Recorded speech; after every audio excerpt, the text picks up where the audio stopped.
السلام علیکم۔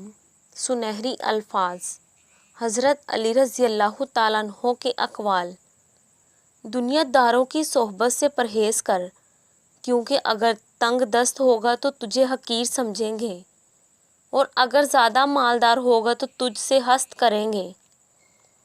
جو انسان ہر وقت سب کی خوشی چاہتا ہے، سب کے بارے میں اچھا سوچتا ہے، سب کا خیال رکھتا ہے، وہی انسان زندگی میں ہمیشہ سب سے اکیلا رہ جاتا ہے۔ یقین کی ایک ڈور ٹوٹتی ہے تو وہ تمہیں دوسری ڈور سے فوراً جوڑ دیتا ہے۔ تم تھک کر رکتے ہو تو وہ چلنے کی ایک نئی وجہ دے دیتا ہے۔ وہ ہمیشہ تمہارے ساتھ رہتا ہے، آزمائش کے ساتھ بھی اور آزمائش کے بعد بھی۔ جھگڑا چھوڑ کے جنت لیجیے۔